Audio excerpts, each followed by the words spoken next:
wonder if we could start by a definition of innovation. We need to be innovative in the way that we use our people, so it is about getting the best out of people. It is about identifying those people in your business that can give more back to your company and investing more in those. It's then also, it is our processes, it is the materials, the natural side everybody sees for innovation. But I think it's also the way you innovate that bit of luck that comes along to you as well. Because sometimes things land on your lap that you weren't expecting, and it's the way that you actually then look at that and take that in a different way perhaps to your competitor. How would you define it and the way the bank is applying innovation? I think there's a danger that you correlate innovation with technology. And I've always believed that technology is clearly an important part of innovation, but innovation is much broader than that. I think that you have to look at maybe different ways of doing things that will enhance your business and will enhance the customer experience.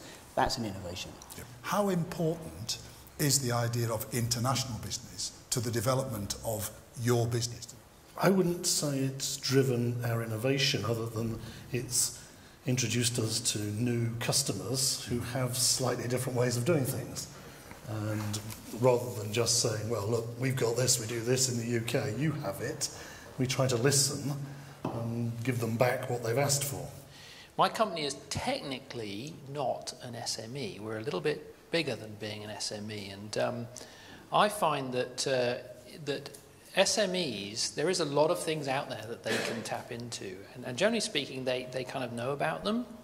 And then as you pointed out also, that the really big companies have lots of people to tackle specifically the funding opportunities that are out there. But the group in the middle is somewhat ignored. And I'd want to know if you have a feeling for whether government understands that this group in the middle doesn't have as much going for it as, say, SMEs or really big companies.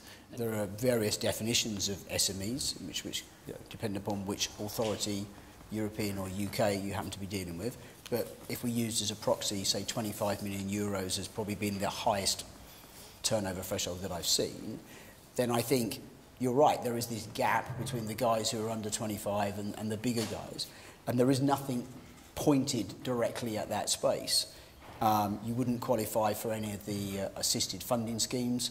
And again, you probably aren't big enough to kind of be able to warrant a visit directly to the minister to go and get you help to go to China or somewhere. It's a good point, and to be honest with you, it's something that perhaps we should pick up with Lord Livingston and the rest of the guys in biz, because I think it's a valid point that there is perhaps a gap in terms of, well, how do you help these companies? It's a good point. Do you think that a bank, in principle, should be as close a partner with your business? Is it possible for a bank to be that close a partner that actually they will understand the business, they will look at the financing support for that business in a way that actually fulfills your ambitions? My company was the fourth in the UK to get onto the Breakthrough programme, and we saw it early and followed it up, and we got a very good relationship manager from the Breakthrough programme. There's a chap who worked both in banking and, as I like to say, the real world. So this man understood manufacturing.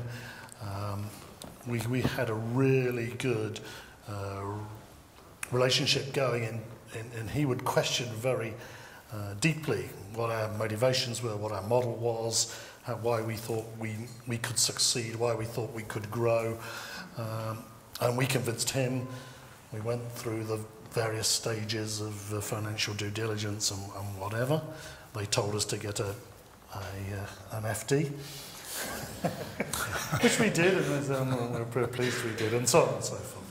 So, yes, there can be, and I'm here as proof that it does work, and Santander have been good for us.